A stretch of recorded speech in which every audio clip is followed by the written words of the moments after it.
Welcome back to the Mentor Roulette grind. This time, the Wheel of Jobs decided that we play Dark Knight on a Wednesday evening, which is quite wild. 5 supports out of 6 jobs. And this set was one of the more challenging ones. Oh yeah, also, addressing the elephant in the room, I have a few crafter actions on all my extra hotbars because I was working on something and forgot to move it back. They're not supposed to be there, but a bit late for that now. Anyway, for duty 1, we went to Vanguard. Overall, the duty went alright, however, fights took longer than usual, especially AoE pulls. Now, you might already have seen what is happening. Sure, high fire 2 on AoE is not that bad, and I definitely think the bigger problem is how often they skipped casting Despair, which more likely added up on boss fights. Remember, outside of very few exceptions, once learned, Despair should finish off every Astral Fire state on single target. Now, that said, we still cleared the duty in a reasonable amount of time. On a different note, I'm not sure if the healer did it intentionally, but I did drop surprisingly low a few times throughout the duty, consistently enough that I would have assumed it might have been intentional. This gave me opportunity to use Living Dead, but also shines a light on how helpful, for example, using TPN on cooldown can be. On some pulls, I would also specifically hold Abyssal Drain to use for healing rather than damage. Given the cooldown, I would still get about 1 per AoE pull anyway. Granted, that is not necessarily optimal for damage, but the small damage loss for the significant healing gain may be worth it to consider in some groups. For duty 2, we went to Bubble Bath with a Marble. It seemed like the fight really started to drag out, possibly partly because part of the team was focusing on the bubbles. Something worth noting is that the acid bubbles poof out AoE damage every few seconds that actually hurts, so do make sure to step away from those, even if normally the boss is dead before this matters. My advice from the perspective of a tank is, if your party is choosing to AoE the bubbles anyway, it might be beneficial if you can do it first, since your damage should be plenty to deal with them and it costs you less damage to do than it does to DPS, so maybe your AoE can incentivize the party to get back to focusing the boss. On the other hand, if you start AoEing suddenly, it could also incentivize the party to help with the bubbles, so there really is no winning, eh? For duty 3, we went to Rathalos Extreme, and this run felt strangely slow, even though looking back, it wasn't really. The fight went alright with things falling apart at the very end of the fight. My guess is that maybe the healer wasn't optimally geared, which is sort of required to be able to solo the stack markers. That said, Dark Knight is, among the tanks, one of the better equipped to help the team once phase 2 begins, as TBN is fully functional to reduce damage, and can both be used to assist with stack markers if you're worried, or to protect someone from the dot damage after they get hit by a mechanic. On top of that, both Dark Missionary and Reprisal can help with reducing the damage from the stack marker too, making those easier to handle. Given how quickly something can suddenly go sideways, my advice for this fight as Dark Knight, at least in phase 2, is to only use TPN on yourself if you can when the first stack marker hit is targeting you, as after that, Rathalos likely can turn and hit someone else before TPN is ready again, and you really don't need it on yourself. Similarly, save Reprisal and Dark Missionary for when others are targeted by the stack marker, and use your personal mitigation like Rampart and Shadow Wall when he targets you. On the other hand, when using TPN for someone else's stack marker, I think it is possible to barrier both the first and last hit if you get it just right, but if not, try to aim for the last hit, as that one is typically accompanied with the highest stacked dot. And if other mitigation was active, it probably ran out by then too. Another little detail to take note of is that the gauge that causes Rathalos to drop from the sky is only progressed by GZDs, so holding MP and even sometimes things like Carve and Spit can help with bringing the burst when it matters. For duty 4, we went to Ifrit Normal, and surprising no one, not that much happened. We did have a few classes in the party, and the healer was indeed attacking, so it went reasonably fast. For duty 5, that's right, it's your grandpa Ramuh Extreme again! Woo!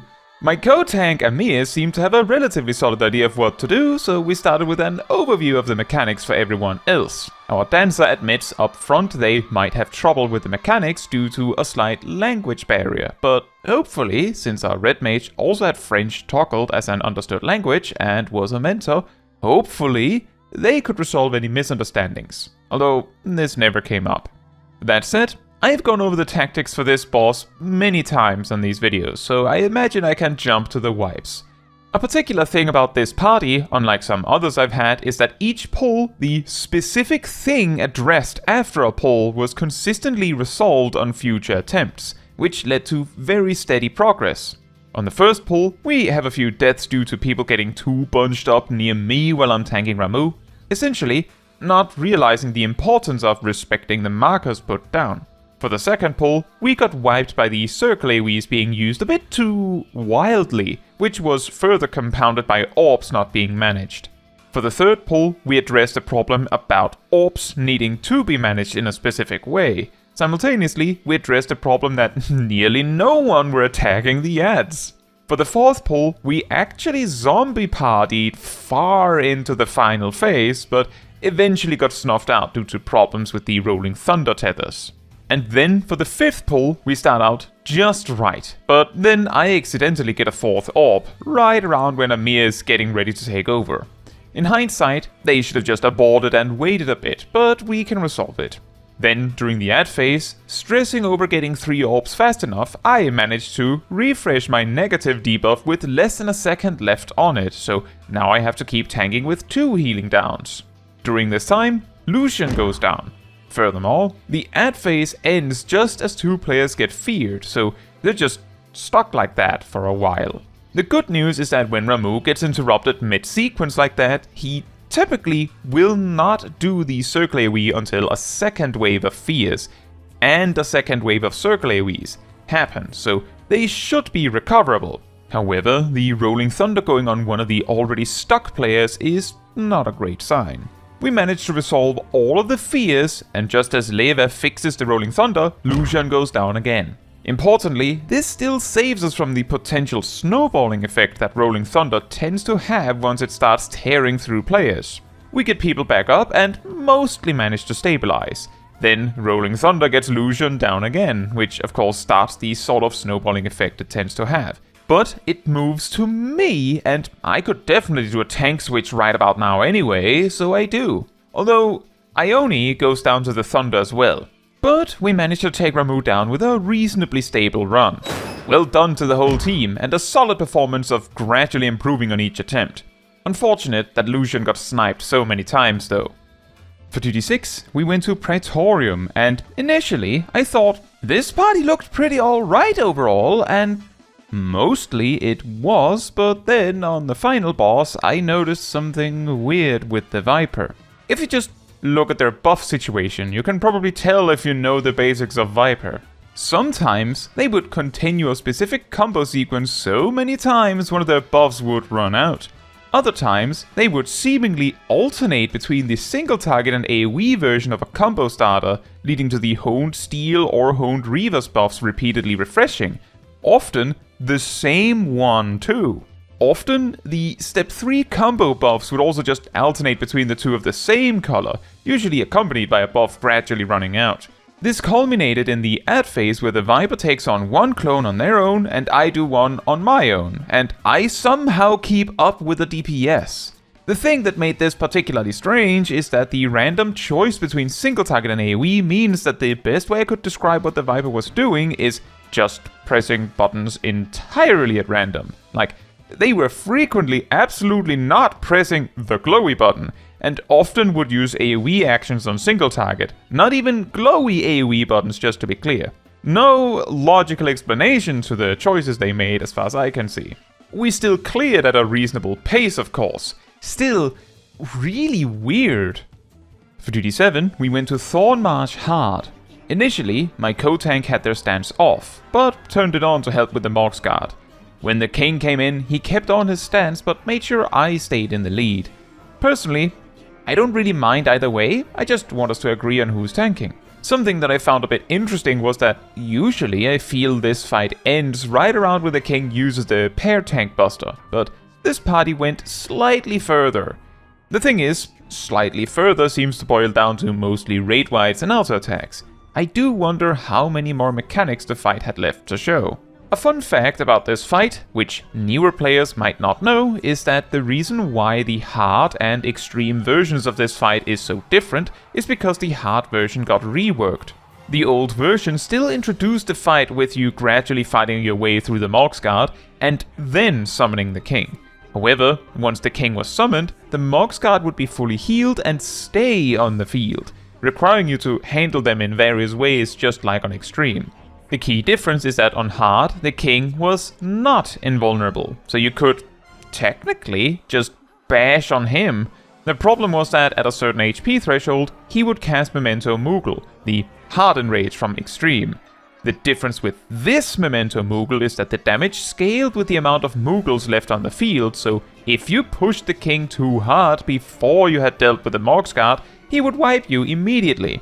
Players ignoring quote-unquote the ads and focusing the boss was a very common reason to wipe to the fight.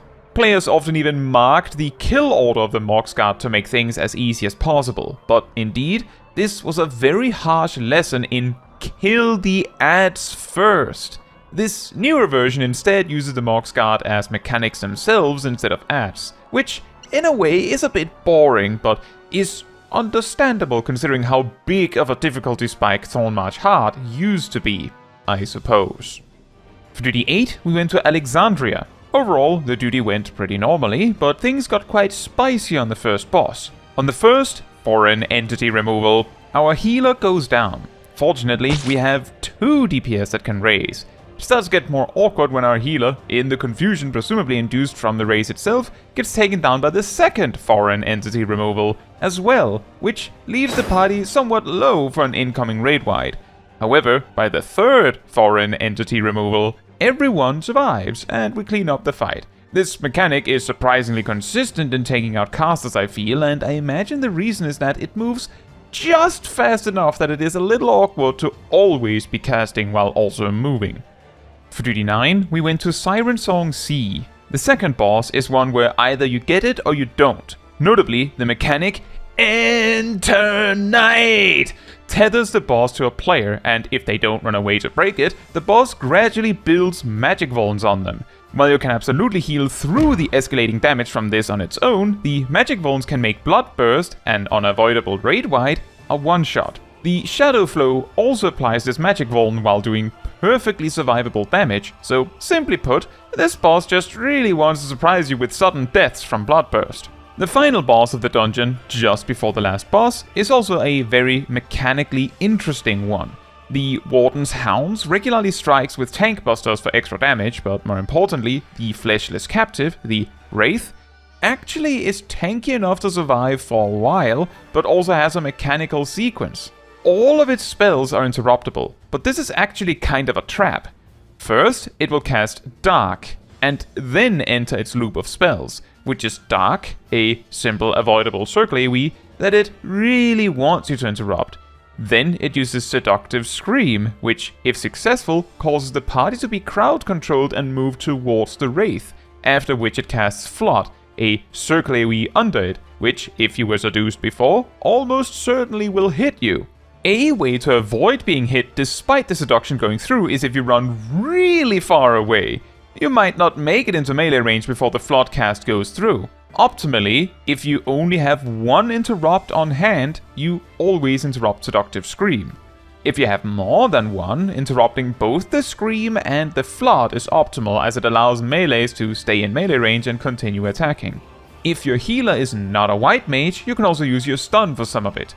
The main idea is that unless you have a lot of interrupts and stuns on hand, Dark is a bait and you should simply dodge that one.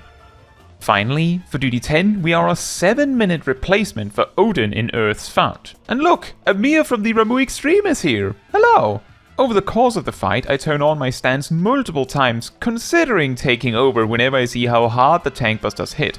But it isn't until Amir drops super low while also dealing with a dot that I do something. I would say if you're optimizing in any way on this fight, optimally you should probably have each tank take Sangha tiles until they run out of big cooldowns, and then swap. Like, tank swap because of being out of cooldowns specifically. A large part of the fight we also do with just 7 players, with a summoner popping in right at the end during the Hardened Rage, which we also just barely make. Remember, once Odin starts casting the Hardened Rage, he won't attack any more than that, so unless someone is suffering from, and will die from, a bleed or something, just go full blast on Odin.